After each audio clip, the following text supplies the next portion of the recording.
Tu vê aquela foto de um pasto verdinho, lindo nas redes sociais e a primeira coisa que pensa é: que capim é esse? Onde que eu compro? Calma lá. Essa é a armadilha do pasto milagroso que faz muito produtor perder dinheiro todos os anos.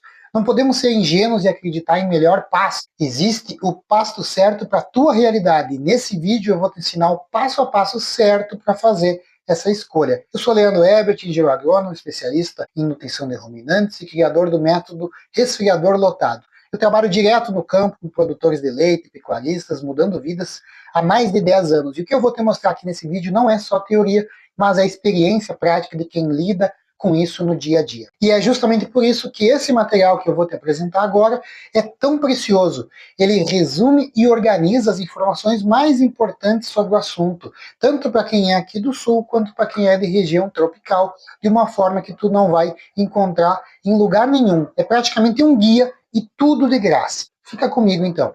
Interessante que quando nós analisamos outras culturas, como milho e soja, a gente já usa critérios técnicos para posicionamento da semente, da variedade. Em todo dia de campo se mostra lá o nível tecnológico, se é para safra, para safrinha, resistência ou tolerância a pragas e doenças, mas com pastagens isso é menos comum. A grande questão, então, não é encontrar o melhor pasto, mas sim posicionar a pastagem certa para a tua realidade. E para isso, tu precisa entender esses dois critérios principais, que valem para qualquer lugar do Brasil. Nível tecnológico e manejo. A regra de ouro. Esse critério vale para todos, é onde a maioria erra. A relação entre o nível tecnológico e a resposta produtiva. Pasto de alto potencial exige muito adubo e um manejo correto. Pasto mais rústico aguenta mais desaforo. Dá uma olhada nesse gráfico conceitual aqui, ó, que relaciona a rusticidade com o potencial produtivo. Nós vemos o pessoal errar nisso o tempo todo. No cerrado, por exemplo, o cara planta uma mombaça num solo fraco, sem adubação, e o pasto se degrada em 2 anos. Aqui no sul, acontece muito com Tifton. O pessoal planta Tifton 85 sem nem corrigir solo, sem nem botar um calcário, ele não se desenvolve, a grama de potreiro ou o capim-anone toma conta da área. E é exatamente esse raciocínio, esse mesmo problema. Pastagens mais exigentes desempenham pior em condições adversas. Então, em vez de mombaça ou tifton, é melhor ter colocado uma braquiária lá no cerrado ou uma estrela africana aqui no sul, que ia desempenhar melhor nesse solo mais fraco. Não é que o material é ruim, é que ele foi mal posicionado. Critério número 2, adaptação ao ambiente e ao clima. Nós precisamos considerar que uma planta ela responde ao ambiente em que ela está. Se o ambiente é hostil para ela, ela não vai produzir muito bem. Aqui no Brasil, nós podemos separar em duas realidades diferentes, a realidade do Sudeste, do Norte, Nordeste, Centro-Oeste, e aqui do Brasil subtropical, Rio Grande do Sul, parte de Santa Catarina e do Paraná. Vamos destrinchar, então, cada uma dessas realidades. Mas antes, se esse raciocínio até aqui já está te ajudando, deixa teu like no vídeo, e te inscreve no canal se não tiver inscrito, que nos ajuda. Bom, vamos lá. Vamos falar da realidade do Brasil tropical. Para a maior parte do país, nessa região, o fator limitante é a distribuição de chuvas. Na maioria das vezes, os nossos solos também são ácidos, o que pode ser corrigido. Mas se não for, não adianta sonhar com um pasto de altíssima produção nessas condições.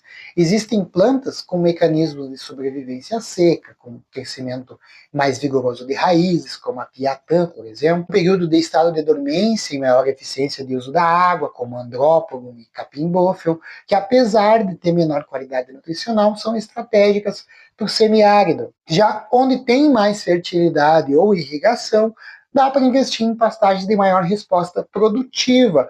Daí nós vamos para as braquiárias ou até os pânicos. Segura que eu vou explicar o posicionamento desses materiais mais adiante. Agora vamos falar da realidade um pouquinho aqui do sul do Brasil. Aqui o desafio é diferente. O desafio, nós não temos estação seca.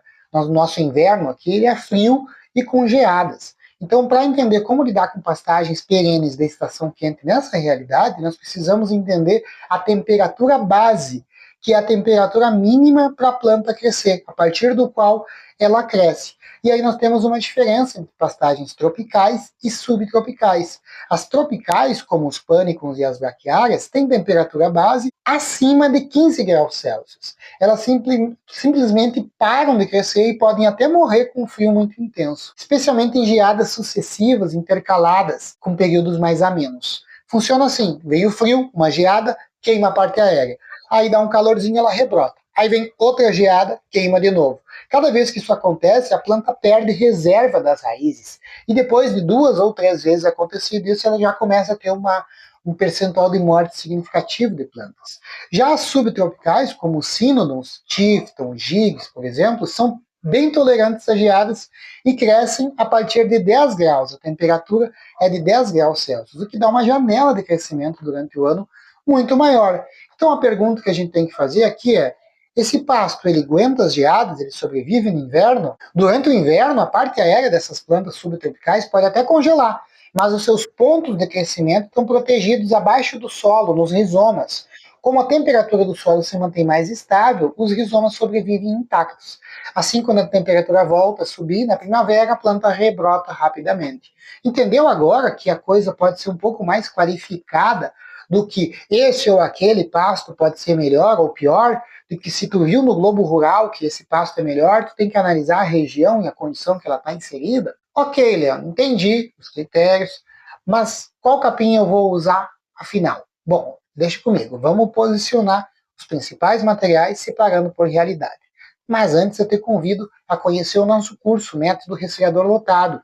No curso, tu vai aprender a usar bem o pasto, a forragem conservada e o concentrado na alimentação dos animais para produzir mais leite com menor custo.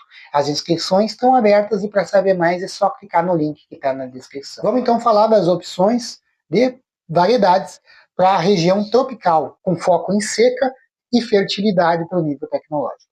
Para solos de baixa média fertilidade, nós temos aqui como cavalo de batalha as braquiárias. A marandu, braquiarão, ainda é mais plantada no Brasil por causa da sua resistência à cigarrinha. Já a piatã vem ganhando espaço por ter um sistema radicular mais profundo, tolerando melhor também a seca. Nós também temos outras opções que se enquadram nessa categoria e que são interessantes, como a MG5 Charaés, Brisanta e várias outras. Para solos mais arenosos, nós já temos o capim andrópono, que é uma opção histórica, apesar de qualidade inferior, mas que pode ser uma opção. Para situações específicas, como quando tu tem umidade e cigarrinha, em áreas úmidas, por exemplo, nós temos a umidícola, que tem baixa qualidade, mas desenvolve bem. Para áreas mais férteis, com umidade, nós podemos usar a Emartre. E se a cigarrinha não for um problema tão grande, nós temos a Decumbens, a braquiarinha, que ainda é uma boa opção para solos de menor fertilidade. Claro, lembrando do gráfico lá, né, que a resposta produtiva é menor desses materiais mais rústicos aí e tolerantes mais a essas condições adversas. Mas é melhor tu usar elas nessas condições do que um material mais exigente. Já para áreas um pouco melhores, um meio termo mais inteligente, nós temos as braquiárias híbridas. Elas combinam o melhor dos dois mundos, boa tolerância com maior potencial produtivo. É a mesma lógica do vigor híbrido do milho. Variedades de milho híbrido são mais produtivas do que milho crioulo ou milho simples comum. Então, braquiárias híbridas como Mulato 2, Mavuno, Caimã, Sabiá, entre outros, são uma excelente porta de entrada para quem vai começar a intensificar. A tecnologia das braquiárias híbridas não é nova, tem mais de 20 anos com o lançamento da Mulato, mas essas variedades novas aí trazem uma versatilidade maior e características que podem ser interessantes para o teu caso. Também tem a Dunamis, Capim Camelo e várias outras aí no mercado. E para alta tecnologia, as Fórmula 1 aí do pasto, nós temos os pânicos. Se o teu objetivo é altíssima produtividade, tu tem solos corrigidos, adubação, manejo de ponta e talvez até irrigação, tu pode pensar nessas aí. Aí entram os pânicos, como Mombaça, Aruana, Zuri, Tanzânia. Eles produzem muita massa, mas não perdoam o erro. Pânicos híbridos, como o Capinhares ou o próprio Quênia, ou de porte mais baixinho, como Tamani, Massai, Aruana, podem ser mais fáceis de manejar. Parece complicado, né? Muitas opções que tem no mercado, mas quando a gente organiza, assim, fica mais simples, não acha? Vamos falar um pouquinho das opções aqui para o sul do Brasil, tá? Com foco em frio e geada. Se a gente arrisca em usar um pânico ou uma braquiária, aqui a gente corre o risco de perder tudo na geada, especialmente nas condições que no zoneamento, esse zoneamento aqui ó, são classificados como inaptas ou de alto risco. Dá uma olhada aqui no mapa. E nas regiões mais quentes, aqui para o Rio Grande do Sul, ou de Santa Catarina, Paraná, que são subtropicais, que tem mais períodos, mais meses mais quentes, talvez já vale a pena arriscar num material desses tropicais. Mas o mais seguro, se tem geadas, é usar esses materiais subtropicais tolerantes à geada. E aí, de alta tecnologia, nós temos os Tifton 85 Gigs, que tem alta produtividade e excelente tolerância ao frio pelos mecanismos que eu descrevi antes. Para a fertilidade mediana, nós temos a missioneira gigante, a catarina gigante, até o capim-elefante curumim, os capins estrela, estrela africana, estrela roxa, que são mais adaptados. A catarina gigante, mesmo por ser nativa daqui, ela arranca mais cedo na primavera e dura mais na entrada do outono, sendo uma baita opção aí para algumas regiões e muito usada em algumas regiões.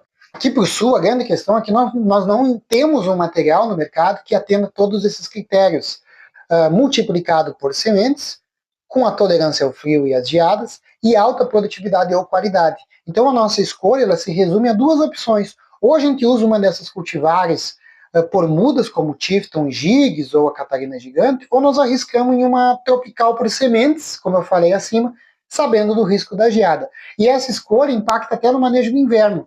Para o meu sistema, que eu recomendo, que eu trabalho aqui, por exemplo, a gente faz sobre semeadura de inverno. Aí eu prefiro ou esses sínodos, Tifton Gigs, ou esses pânicos de porte mais baixo, como o Tamani e a Aruana, que são mais fáceis de fazer a sobressemeadura do que uma mombaça mais alta. Aí eu não falei aqui nesse vídeo sobre pastagens anuais de estação quente. Se tu gostaria de ter um vídeo aqui sobre isso, deixa um comentário me pedindo que eu possa fazer um vídeo depois explicando sobre as variedades de pastagens anuais de estação quente. Percebeu como não existe um pasto melhor, mas sim um pasto mais bem posicionado para a tua realidade? Não interessa se tu está no Piauí ou no Rio Grande do Sul, tu precisa analisar a adaptação ao teu ambiente, o teu nível tecnológico e o teu sistema de manejo para achar um material que case com isso. Da próxima vez que tu vir um pasto perfeito nas redes sociais, por favor, não pense mais em qual capim é esse, quero comprar. Pensa em qual é o ambiente que ele está, qual é o nível tecnológico desse produtor, como é que é o manejo. A resposta que tu procura está no contexto e não na foto que tu viu. Até nas minhas redes, quando eu posto resultados de propriedades, essa pergunta é que eu mais recebo. Qual é o pasto que tu está usando?